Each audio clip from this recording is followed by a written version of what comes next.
Good morning, YouTube, and everyone in YouTube land. Can you say lost words? Just trying to keep up with the pace of getting up early, especially when you're at home, is an experience to behold. I promise you that's. Let's see. Good morning, welcome in. Today's probably gonna be a short one because I got more stuff that I need to do. We're getting ready for our cruise.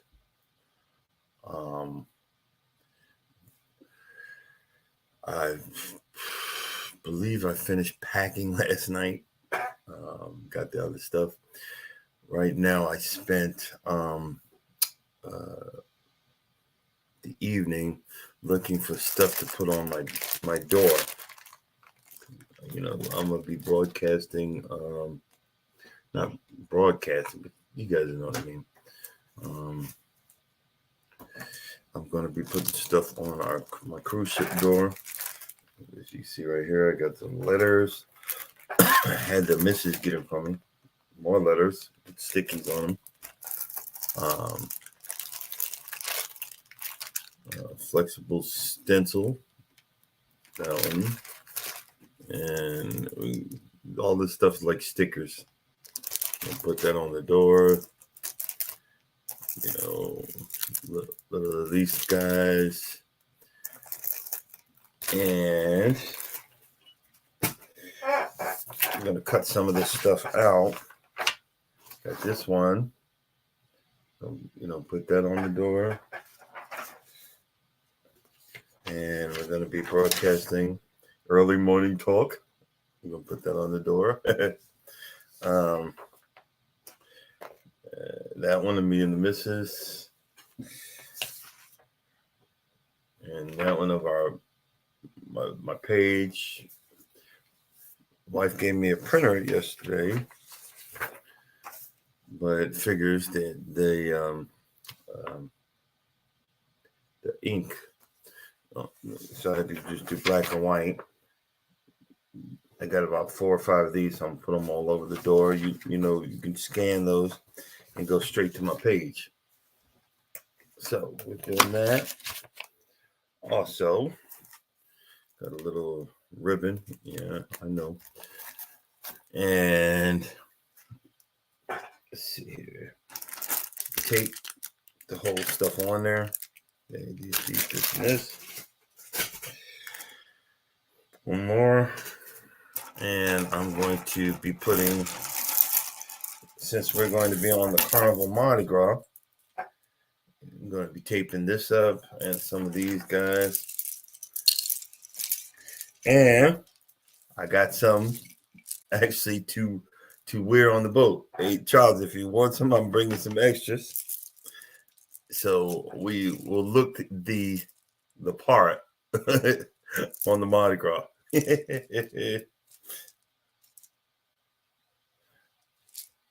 Anyway, just stick it on there. Yeah, you just stick it on there.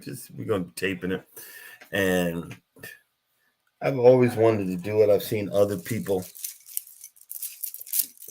do stuff on their door. I want to write something like, "We finally made it after 3 freaking years." Getting really excited. I got hey Charles, I've packed my cough syrup. or what's the word? Suntan lotion. I packed my suntan. Wink, wink. Good morning, welcome in. Packed up all my stuff. Had some fun making some lawnmower videos. I started noticing around the internet, because I have that specific lawnmower. They were getting really really good views. So I broke out the Husqvarna and started doing a few videos yesterday. And even washed up a lot of the clothes in the house. Oh, you get yeah. I also got my shampoo and conditioner. Smaller containers. A wink, wink. um, the like I said, I was out there doing the lawn. But let me tell you, let me tell you what happened. I got you know how we do. You, you know how we do. Let's see where.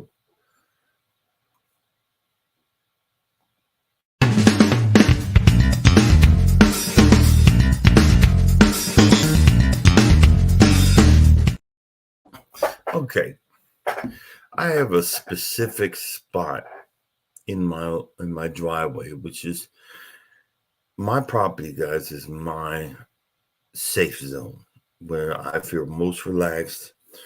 I usually, set up right next to this, old, it's halfway fixed, not professionally retaining wall where I live.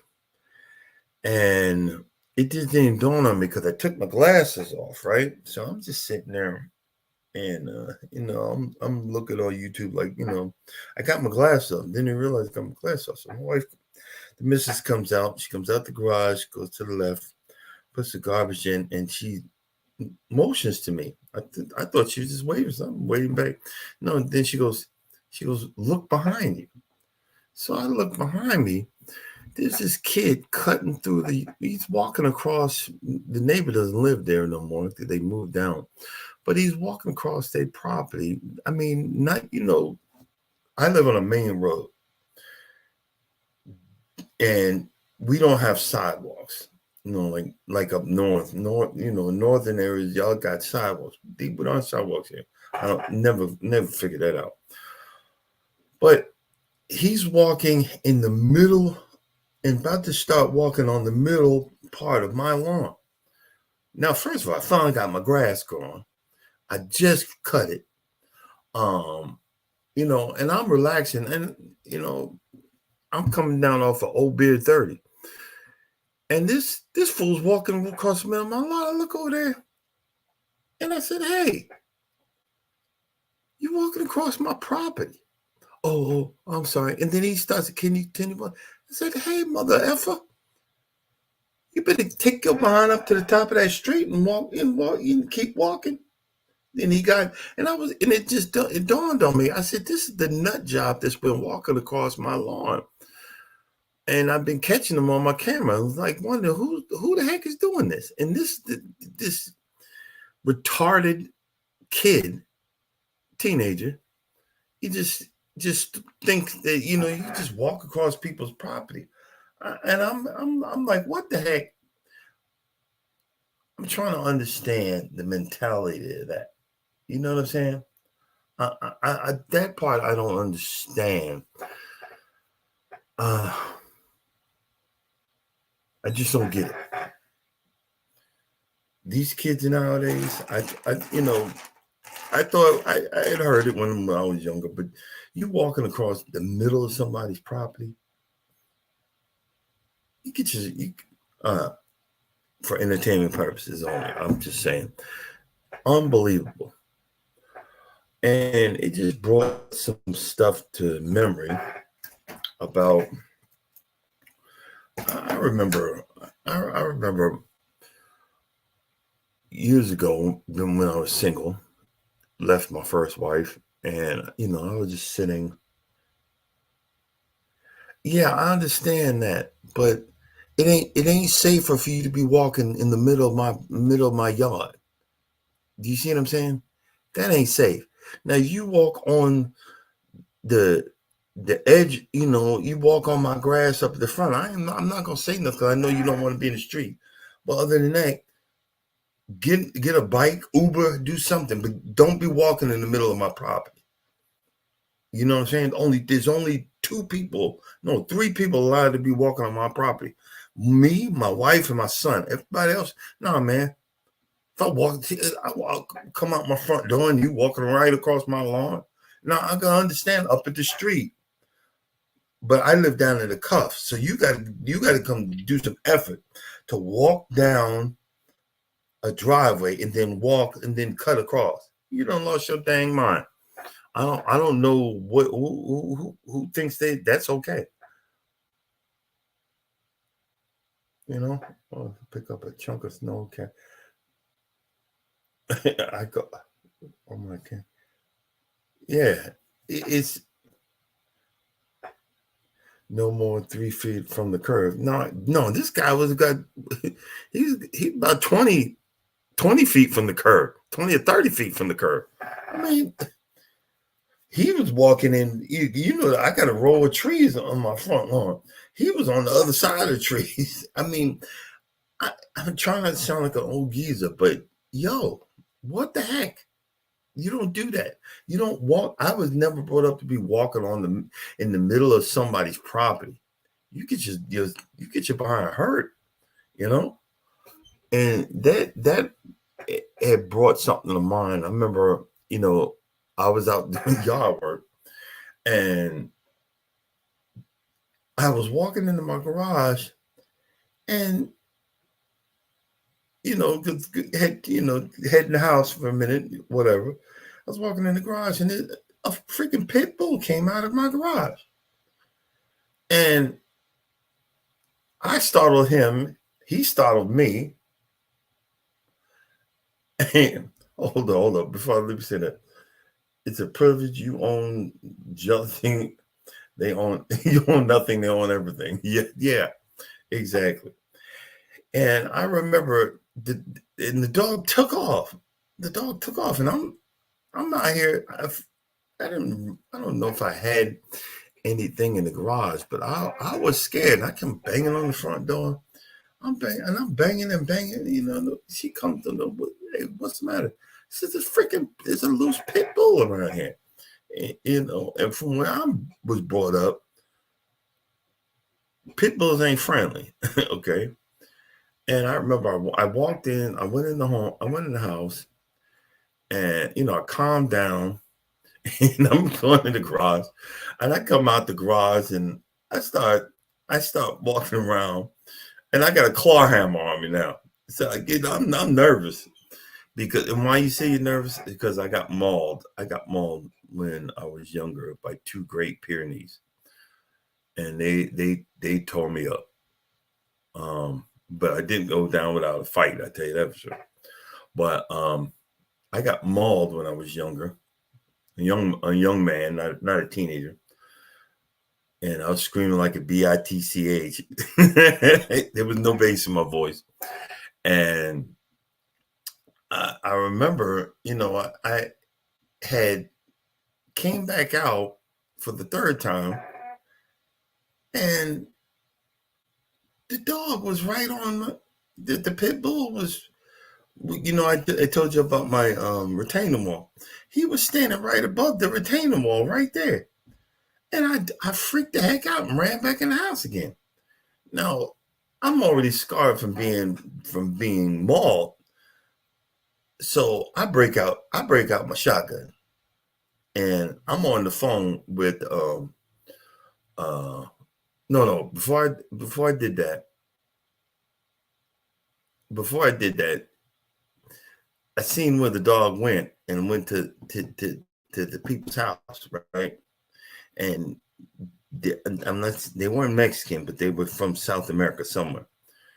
And I don't think dude got what I said. Was like, hey man, your dog needs to be put up. You can't see, our neighborhood is an old neighborhood. The picket fences and stuff like that. If you just tap it like that, it falls apart. So you mean tell me you're gonna have a full-grown pit bull behind one of these fences? That all that dog he just nudge against it and knock a piece of fence down, and that's exactly what he did. And I remember I came back out the 3rd time, and the dog was right there. I said, okay, I got something for you. And I went up. It's a brand new semi. It ain't just a pump shotgun. This is semi-automatic shotgun with a clip. And I've already got. I started loading that sucker, and I'm on the phone with animal control. And they were like, and I'm telling them, I got mauled, and y'all need to get some. You need to get someone out here right now. And I said, I'm about to light this dog up. And for entertainment purposes only, I'm just saying, I'm about to light this dog up. And the guy was on the phone, sir, do not leave your house. Sir, don't do it. Do not leave it. It's like something you actually really hear on the 911 recording. And I stood there. He said, the pound is on the way. Do not leave the house. And for some click, it said, don't do it. So I put the gun up. I stayed in the house. And I happened to look over. I finally, from my garage, I opened the garage and looked over. I seen the truck there. And he pulled in. He must have been there for a good 45 minutes to an hour. And my man must have been lighting him up with tickets, fines, and all kind of stuff. Because I have never, and I repeat, never had a problem from them ever again. But it kind of scarred me because, like I said, I don't care about the rest of the world, but my property, that's my safe zone. And I enjoy being outside with my lawn and doing my goofy things. Just like, you guys do your thing. I'm out here doing my thing. I enjoy that part of my life. Me and Charles tell you, even though it doesn't seem like it's stressful, driving an 18-wheeler is very stressful because you don't know if you're going to make it home or not. And because when you have an accident on them things, you really have an accident, and it kind of scarred me for a little bit, but I started getting used to sitting back in my spot. And then, the wife told me, she said he was almost right behind me. And I told her, I said, if he would have started me, he'd have probably got his behind whooped. You know what I mean? And I just got to watch out. Maybe I don't want to pick another spot, but I like where I'm sitting. I like where I'm sitting because I can see my front lawn and, do that kind of stuff. But the other thing I wanted to talk about is these kids nowadays. I don't get it. As you can see the gray or whatever. I don't understand. I was reminded back to the story I was telling before I went off on the tangent here. I was single, left my first wife, and I started trying to figure out what I like to do. And I remember I actually got all dressed up just to go to the movies. And I'm walking in the movies and some girl says, excuse me. And I said, girl, I'm not saying woman. I'm saying girl. I said, excuse me. Good morning, G. Welcome in. I said, excuse me. And she says, can you keep me warm? And I'm like, keep you warm? Give me a ride home. You can keep me warm. And I'm looking like, you get that look like, excuse me? And I'm like, do I look like an old freaking perv to you? I'm going to them. And I looked and shook my head. And you'd be wondering why you'd be seeing on like Channel 5 Action News, this kid's missing and this one's doing this. And it's because of that dumb mentality that you think you're untouchable and you can do something. You don't know who the heck's out here. You don't know what the heck. And, it's a little unnerving about what's going on. And, to top it off, there was a I don't know. And you ever notice, like on TikTok and on um, on YouTube, that you get, if you watch one, then you're stuck in this montage of videos, and they've got these ones where these young men, African American, getting out of these cars with these guns and just rolling up, coming out, walking into a pickup truck, and you can see. I mean, he's opening the clip, pop, pop, pop, pop, pop, pop, bam, bam, bam. Or they running, and this one's ducking this one, and I mean something straight out of a movie with the gun sideways and all this, and I'm just like, what? And then we trying to. I'm saying we, but I'm trying to figure out what the. It's like people walking down the road, and a car pull up, and they shooting and whatnot, and then you wonder why people look at us funny, and you wonder why the people of other races are, they looking at us like we done lost our daggone mind. And it's got nothing to do with you and or me that are trying to live a normal life, but these knuckleheads are doing this crap. You know what I'm saying? They're doing this stuff, to, and I mean, it's just unfreaking believable. I'm just gonna say it like that. And I wanted to read some statistics, statistics that I looked up. And again, for entertainment purposes only. This is the old one. It says 70% of dropouts, 70% of teen suicides come from single mother homes where there's no substitute for parents. 70% of runaways, 70% of juvenile delinquents, 70% of child murderers come from single mother homes.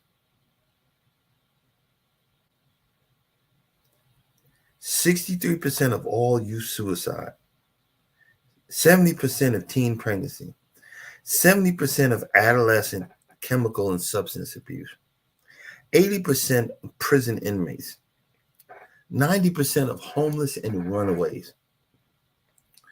And you see on these videos and stuff, I don't need a man, and I don't need, I don't need this, and I don't need that. And you get this overall feeling that I don't need it, I could do it.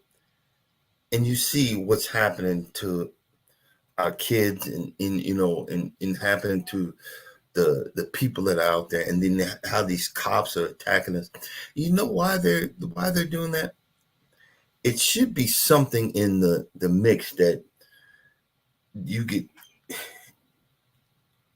like switched out. These beat cops should get switched out, do some office, whatever, because you just see the worst of the worst, and you think everybody's like that.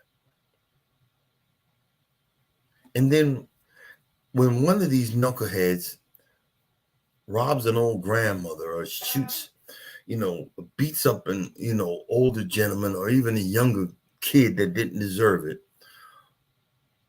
and then that one that shot everybody, goes to jail, and we're marching for this idiot. You know what I'm saying? We're marching and we're moving for this idiot. It makes you really think, and I said that before about, when we're always crying about gentrification, but you're coming in and shooting up our freaking neighborhood. I don't see, because again, I'm ex-Navy. I was on a submarine. When we shot something, it was either a torpedo or an underwater missile. They, usually a nuclear missile. People people that are in the Army and the Marines that actually got shot at and actually, had to take a hit and actually had to kill somebody. And you've got these kids, these Army guys, and they're so messed up in the head. They have to deal with all of that trauma of you have to forcibly being a killer. And then our kids are growing up to be sociopaths. You can see these young men are shooting, and they don't give a flip. They don't give a freaking flip of the consequences of that. And first of all, if they learn how to, and I don't mean to say this way, but if they learn how to shoot, they might actually shoot something. They might actually hit something. Because when you got a gun and you don't know how to shoot that gun, that recoil is going this way, that way. It's going every which way from where you're supposed to shoot it. Because I'm telling you, if you shoot at me, I'm going bust a stand. As depending on whatever gun that I'm carrying, if I have my big boy, I'm aiming a little low because I know that recoil is going to come up. It's going to hit you dead center, and that's just from it. You're right. It's something mentally wrong with society nowadays that thinks that this is okay. And then our young sisters and even young, you can see with the young Caucasians, the young lady, that's supposed to be cool. Oh, and he's sexy, and they this and they that. You know what? It's like in Japan, they are literally giving away houses in the countryside because their people are dying off. They're not reproducing. They're not surviving. We're kind of doing that in the United States in a different way. They're just not the old folks in Japan they're passing on to the next life. And the younger kids have moved from the countryside back to the main whatever, and they're not really having babies. They're not having kids, and they're kind of dying off. But we're doing the same thing, but we're doing it a whole lot quicker in some of these cities, in some of these towns, in some of these neighborhoods. Like you see, I showed earlier. These beads. I got these at Mardi Gras. But New Orleans ain't the safest place, really the safest place to be. There's blocks where you don't want to go. There's places where you don't want to go. There's places in California. I remember I told this story. My company, like I said, that night, this was my pajama shirt. I work for Night Transportation, and I was in the lower part of. Hold up, let me turn my heat. The heat done got really hot up in here. Hold on. Let's see here. Turn the heat off. I work for a company, Night Transportation, where the trucks are red, bright red. And I remember I was in South Los Angeles. But yeah, I got another story for that one. I remember the first time in my driving career.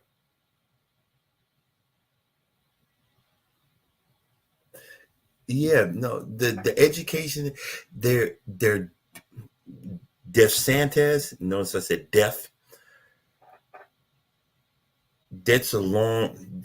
This what the Republicans are doing, and they're dumbing that. When you can dumb down the society, which is the United States, you can control them a whole lot easier. They're not worried about now.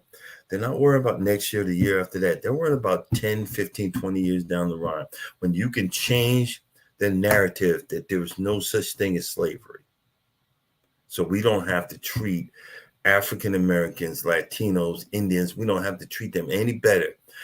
They're in this for the long run. They're going to sit there and fight and fight and fight and remove this stuff out of our education for that specific reason. This is what they're doing. They're they're in there for the long run. But let me go back to this story. And I love telling it. I remember I was in no, not that one. I get this other one. I was working for a company called CRST, where you do team driver. And we stopped and was unloading in Compton, California. And I remember that night, I was sleeping in the top bunk, and I heard pow, pow, pow, pow, pow, pow, pow, pow, pow, pow, pow. Do you believe I thought my covers was bulletproof? I was so scared. I was watching them covers. Oh, Lord. What did I get myself into? And this is going on all night long. Pow, pow, pow, pow, pow, pow, pow. And I think about it now. I'm like, what did I think? That, a bullet could have just came right through the cab and took me out. I just swore I was protected because I was under them covers. But hey, now, and the other one was, again, I'm in South Los Angeles, and I was picking up at this normal spot that I pick up at, and I think it was a Taco Bell or something up the road, and I remember I got out the truck and I'm walking down, and I'm just strutting and doing my wobble, whatever. You can see me, I wobble in videos with my flat feet. And I was sitting there and I'm walking down the road. I kind of exaggerate. I always tell this that I was a mile away. I think it was like a half a mile or a fourth of a mile or something. And something in my head said, straight out, Ice Cube, straight out of Compton. I remember I heard it, straight out of Compton. And I was just thinking about that. And I'm like, and I remember the crazy mother effing name. Then I just realized something. I'm standing on the street with a big behind red shirt. And I usually get the old, bigger ones because, I didn't want everybody to see my man boobs. And I had a red shirt with a blue bandana on my head. And I was like, holy moly. I snatched the blue bandana off my head, and I'm hauling behind down the road. You thought I stole something. Trying to get back to my truck. I was so out of breath. And I sat there going, oh my God, oh my God, oh my God, oh my God, oh my God, oh. I said, oh my.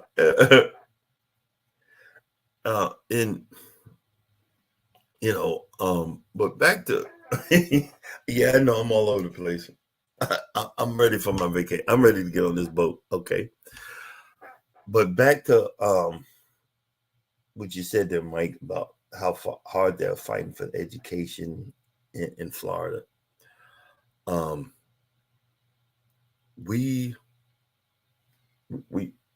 sit there and we say, well, you need to give these young kids more opportunity. And we need to have more jobs, more education, more this, more that. Well, kind of, you ever notice that nobody's saying about we need to have a two-family household? There needs to be a man around. Uh, you know, um, being a father and having a father in my life, even though he was crazy and I didn't agree, I was afraid of getting my life taken if I did something that he told me don't do. And I remember one time that we were being disciplined, me and my brother. I think we were fighting or something. And he came up to me, and my father was smaller stature. I was bigger. And he looked me dead in the face and he said, if you think you could take me? And he said, I double damn dare you.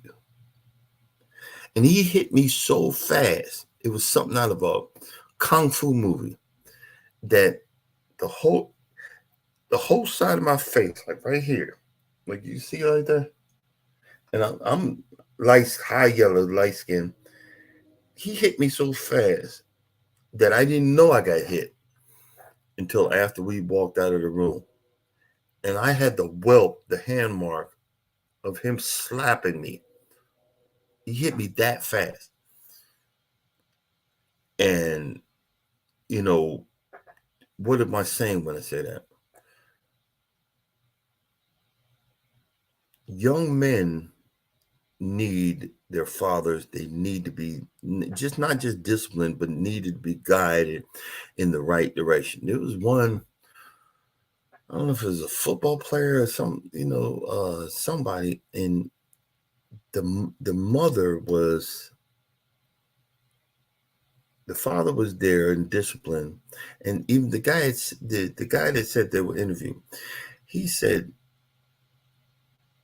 the man had said we got away with murder because our mama protected us, but our father knew that he in his bloodline, if we the men in their family are hard-headed, you gotta beat them. And I'm not condoning being beat, but certain things is still discipline, and men know what I'm talking about. And when you put that fear of God, because I remember younger, and I was with a group of friends, and they all got caught for shoplifting in the mall. And I remember the cop, the cop had asked me, why didn't you join your friends and steal something? At first I know they were stealing stuff. That's how clueless I was. First I didn't know they were stealing stuff. But what I said, I looked at him. I said, sir, are you crazy? My father would kill me if I got caught stealing something. And you know how people say they're paraphrasing that? I wasn't paraphrasing. I literally thought he would kill me. So I'm like, I'm not. Are you crazy? Ain't no way. Our young women need to see a man in the house. So look, you don't need to take that. A lot of these young men grow up and watch their mama get beat, and they think that that's okay, and that's love. And the young, they see that and they think that's love, and they looking for a father figure. And again, I repeat, I am not a professional. I'm just giving my opinion. And you see these young girls looking for older men. And why? Because they're looking for father figures. And we need to be as husbands, as in grandfathers, to let these young ladies know that there's certain things you don't take, there's certain things that you don't do, and there's certain things that you, because I remember I had, she's not my niece anymore. It was through my first wife, but I remember them when Facebook at first started coming out, and I did everything for that child. And I remember daddy daughter dancing. I took her and I had a ball. And I remember, and I was trying to be the man in her life at that point. And I remember she was throwing some provocative pictures on Facebook. I said, hey, don't do that. You shouldn't be doing that. And instead of listening, I got blocked. Okay. Well, good luck with that. Okay, good luck with that. But that's what I'm saying. You try to be like I said, it's what Charles says, the elders' job to guide the youth. But if the elders are misguided, then you're leading the younger generation down the wrong path. And that's what's literally going on. A lot of this is the blind leading the blind. I have a son, but my son is no thug or whatever. My son is the biggest geek I know. And guess what? I am so freaking proud that I said that. That is not something to put, that's not a put down. I'm very happy that my son is the biggest geek I know. And I'm very proud of him because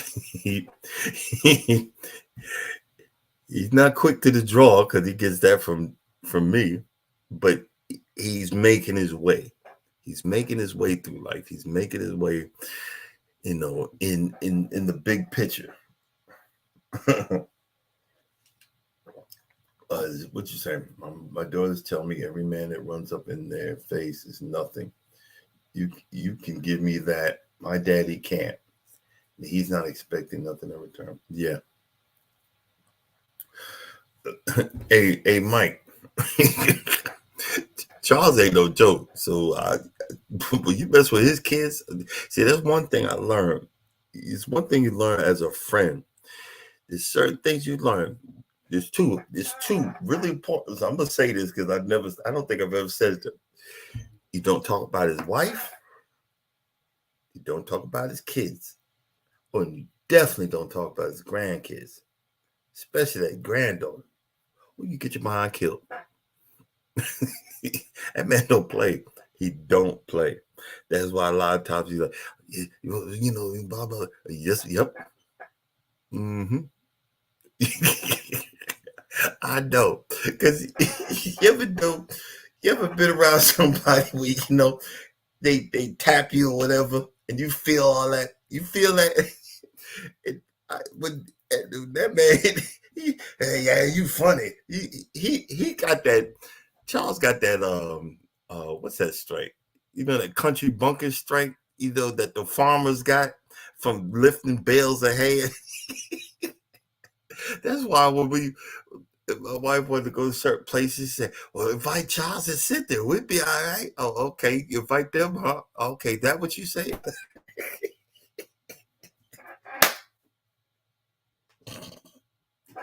Okay, that's what you're saying, dear. And that's nothing. There's nothing wrong with that. I'm just saying. But you see that the man is trying with his family.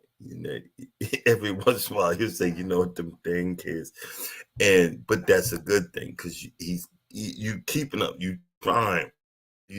We try. I try. I still ain't figured it out. But yeah, we're slowly killing off our kids. We're the ones doing it. Yeah, child. Yeah, I know how to run too. You might see me limping in on videos, but I can get these legs going. I give you a good Nowadays, I could give you a good mile, but at least could give you 100 yards. You after that, I'll start slowing down.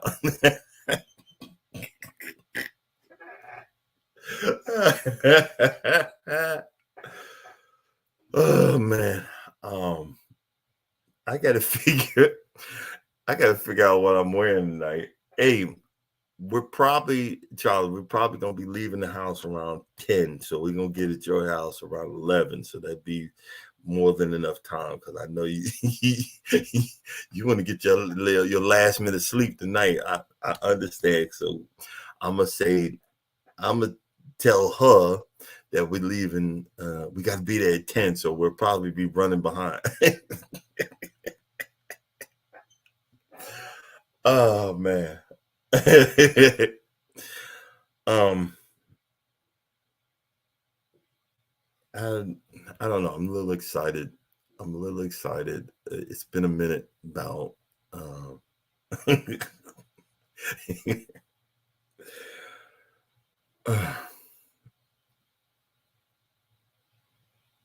Have you guys seen some of those videos? And I be reporting them. I don't like it. But they got it's on YouTube where they get there 11. Yeah. Say 9 and get there like exactly. That's what I'm saying. Hey, we need to go. We need to go. She's gonna be doing everything under the sun, and I'm gonna be laughing. I'm gonna be laughing because I know, and you know, guys, we know something. Okay, when I knew that I'm hitching around with Charles and his wife, and he said, "Well, we're leaving at midnight." Okay, you told me that months ago. I already know what time we're leaving. I didn't need to be calling him to ask, okay, when are we leaving? You told me months ago we're leaving at midnight. And she said, well, have you spoken to Charles? No. Why not? What for? I see him on it was on YouTube. I see him YouTube. I was gonna see you this morning. You notice how I said, hey, we gonna be there. We'll probably be there around 11. You know what I'm saying? It's already in the works. You ever notice that us guys or men, it's 2 words. Okay, when you want me, or 3, when you want me there? 11, 12. It's simple. It's not this big overall. You got to break out the dictionary and tell you the whole. Okay, here's the game plan. This is what we're gonna do. Such a we gonna no. We just say, hey, we leaving at this time. That's it. Okay, we're gonna get there. But I had to call and okay, I'm just telling you, we was gonna get there or whatever. But what time you want me there? And I'm going, oh brother, what time you want me? I got the GoPro pack. I need to get the tripod. I can put the tripod in there, and I got the two bottles. You see, on these cruise ships, you can have bottles of wine. I'm bringing 2 bottles of sangria. Two small. There's smaller bottles. You're allowed to have 2 bottles of wine. You can actually bring it. I need to get the tripod and something else. I just gotta look around, and I'm also bringing my hazmat study book. I waited till the last minute, but exactly, exactly. We'll be all right. see how it's going further and further. Now it's 1:00. But I'm going to get a folder and I'm put all my stuff in there for it, so I can decorate. I got my Can't Stop Walking But Love mowing shirts, and I got some of my mowing shirts, and I got all my bandanas, and y'all knows I cut the head. I'm gonna shave, and hopefully we get some good shots because I already know my backs my behind the scenes producer. Hey, you need to videotape that. Hey, you need to videotape. Wait, hold on. Can't wait. Oh no! I'm not getting no teleport. You trying to get me in trouble. A Wild Hours Road. And early time to when he changes outfit 5 days, you still get them.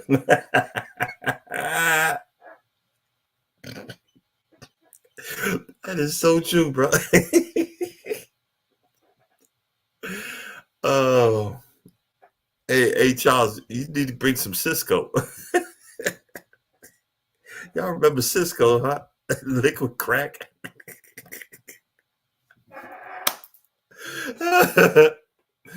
Oh boy. Um, there's a story behind. There's a story behind these things. Yo, the people that do the Mardi Gras, they be throwing those things. I think most of the people that work on those, they don't work, but they're if you notice in Mardi Gras when they do those floats, those are actually like you know like you have motorcycle clubs, you have this club. That's actually a club, a whole club of people that are on these floats during Mardi Gras. And what they do, good morning, Wanda. And what they do, they'll be on they'll be on they'll be on the floats and they'll ball that sucker up like this and they'll reach back, boom, and and them bees come buzzing by your head. You spend most of the time in Mardi Gras ducking and dodging. You ducking and dodging because these people, they first of all they are highly with a inebriated. They are highly messed up, and they will let you and they will light you up. So you got to be you're in Mardi Gras and you're just having a good old time and you're just sitting there. You got to have your wits about you. It's literally like you're on the battlefield because you don't know where it's coming from. And I that's why I want to go back next year. I think we're gonna start planning it because I might wear one of those catchers, the catcher's helmet because they you duck it. Whoa. And I remember when we went, the wife she was standing behind me because I'm waving. I didn't know that they were flying that fast. And I tried to catch one in my hand and almost broke my dang on hand because the guy, he didn't even take it out the bag. It was like a pound of these bees. He just took the whole bag and threw it at me. And I mean, at high speed. It wasn't no low speed. And the missus started figuring out that all she had to do was stand in the fence and just duck and dodge right there. And it would stop at the fence and fall on the ground right there. She just pick them up and put them on the deck. See, I was just trying to figure out. I said, these people, they done made this into like, it's like a medieval dodgeball, trying to. And I don't know. I was just thinking about that because now we're finally going on the Carnival Mardi Gras. And one of the things that I do have planned is we got to hit the spots like Guy's Burger Barn, Shack's Chicken Shack, and we're going to do some shorts, some taste testings, and see if the difference between the Mardi Gras and the celebration, and I'm pretty sure this is going to be a whole lot better. because the Mardi Gras has been running for a lot longer. Exactly. Hey, when we go, I'm gonna have me a catcher's mitt. I might have one of those shields, you know,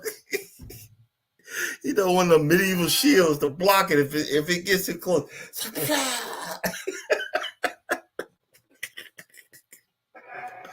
Oh my goodness! But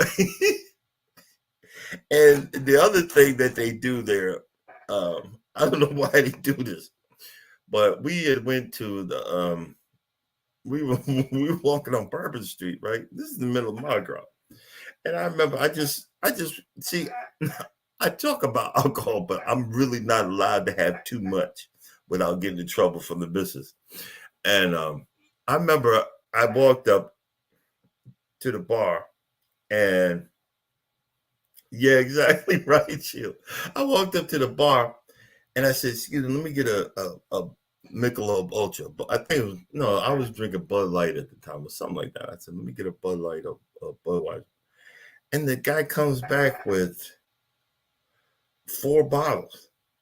And I said, excuse me, I only asked for one. And he said, it's happy hour. You get buy one, get 3 free. And I'm going, excuse me? In my younger age, I'd have been, I would have been happy. But I got scared. I'm like, what the heck? And I remember I walked over to the wife and she seen me with all these bottles of beer. Why do they give you that look. And and I'm like, well, no. I was like, no, I didn't, I'm backtracking like I did something wrong. I said, it's buy one, get 3 free. And I'm just standing there. And oh man, if death was a look, I mean, I was like, oh my, I was like, oh my God.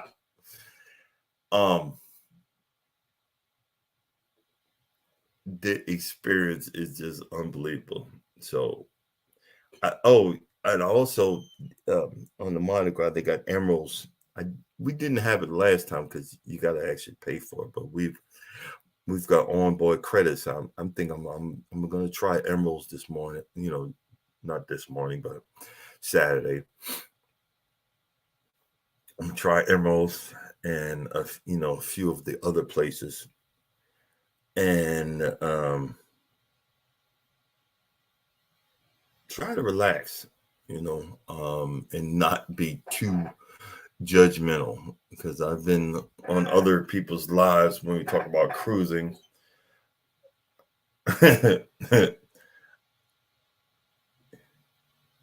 Keep buying and upgrade to the strongest. That's true. And but Wanda, what I was saying to my wife, don't like me drinking like that. And it's funny, but I've talked about that. God will put someone in your life that's like a stopper to not let you go past a certain point. And I'm kind of happy with that. I'm kind of good. I'm good. And I joke about it, but I'm very appreciative of that. You know what I mean? It doesn't really. Nah, she ain't looking out for me. Trust me, Juan. She ain't looking out for me. She's had a bad life scarring situation, and I don't want to. Good morning. I don't want to tell her business. I'll tell my business, but she's had life scarring conditions with people that drink alcohol, and I understand that. Every time something happens, it messes it up for me, but I'm good with that. My body is slowly telling me, okay, you think you want to drink, but I'm not going to let you drink. So slowly I'm, drinking less and less anyway. So I'm not worried about it. we talk about this alcohol on the boat, but I have an affinity to overeating. So when when I overeat, someone that doesn't know about alcohol and drinking and stuff like that, when you're overeating, it's just like you're not gonna be messed up or drunk because you're full of food. You know what I mean? Yeah, see, Charles is my. I'll be nice because my wife, she might watch the replay, but Charles, I get more trouble hanging around Charles, and the reason I say that is because again we are from the same hometown, we're some of the same. Uh, we went to the same high school. We're hey, did you bring your Anvil shirt? I brought mine. I think it did. I hope it did. But I dang it, I forgot what I was saying. I kind of go overboard when I'm hanging around him and his wife.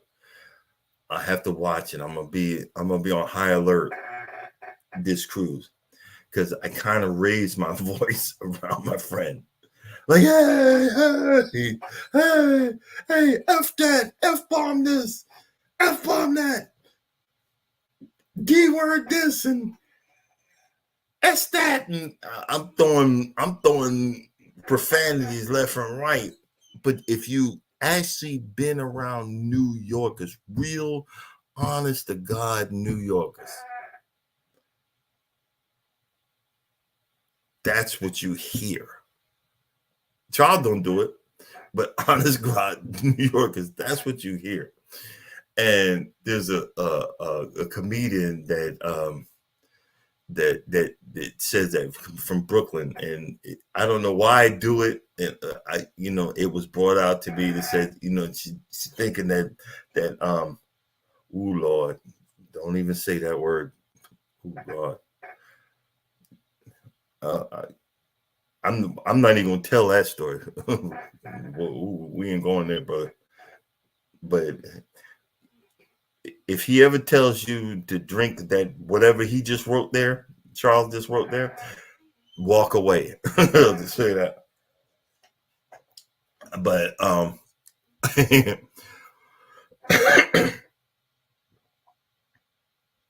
there's a comedian that tells the joke about the Falklands. That we invaded the Falklands. He said, and he was like, "What, the Falklands? What Falklands are you talking about?" It just brings the fact that you could always tell a New Yorker, because you could tell when you run into a New Yorker, especially out of New York, the octave's a bit higher than the normal octave that you know. And I don't know, I was subconsciously doing that. I still do it, and I get myself in trouble. Why are you cussing all the time? And she thinks I'm inebriated, and I'm just excited. And I'm gonna be keeping my eye on that this run on the ship. See if I can keep it a little lower.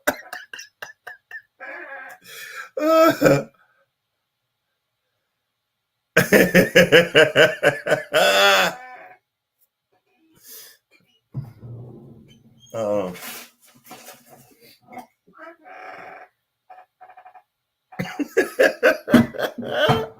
but I didn't have none, guys.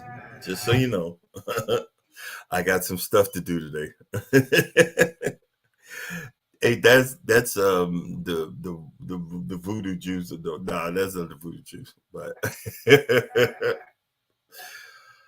okay, I didn't wrap my gums around this for a good minute. All right, I done wrap my gums around this for a minute. But I'm going to close. We're going to close this live out, and I'm going to finish packing and put my decorations. I don't know, my decorations for my door. I'll send y'all a video. I'll put it on my community tab for the door that I decorate and see if I can get a good decoration on the cruise door and see if we can get some new subscribers to the channel. The next couple of videos are going to be from a cruise ship, so we will see how we do there. You guys have a blessed day.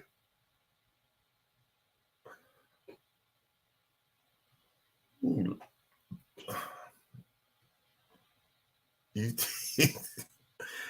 I need to get my behind out there too, but I got some stuff I got to do this morning. I'm actually waiting on this guy to call me back. I can get me a half a pallet of free sod. Oh yeah, he's gonna walk it off. Oh yeah. Hey Mike, I almost killed my dang on plants yesterday. When I got home, I left them on the hood of the truck. I thought I'm gonna leave them out here, and I forgot about them. I ran and I looked. I woke up, to do to do this, and I'd seen the temp, and I almost had a heart attack. I ran out there, I got them, brought them in the house, and placed them on the table. They were wilting. I mean, they were wilting there, and I was like, "Oh my God, I killed my plant. I killed my babies." And I just kept in the house, watered them, put like a plastic cover over them. Then I just let them sit there and opened up the window, and they all came back. I was like, "Oh my God!" So thank you. And I learned the lesson that it's still too cold outside, so I left. I'm still learning, but I didn't want to kill them all off for Pete's sake. I'm gonna get a good water in them. Yeah, I left the children in the cold. Jesus. I'm gonna get a good water. I'm gonna have the blinds cracked because my wife, she ain't gonna let me. We going for a week and have the blinds fully open, but I'm gonna leave them cracked so they get some sun, and put some water in there and make sure they're okay. And then after that, we keep going from there. But again, God, thanks for hanging out with me for this morning's live. For you guys that are just waking up, good morning. You guys that are going to bed, good night. Mike and your night owl. And always remember, if you don't think no one loves you, God loves you, and I love you too. Peace out, guys. Catch you later.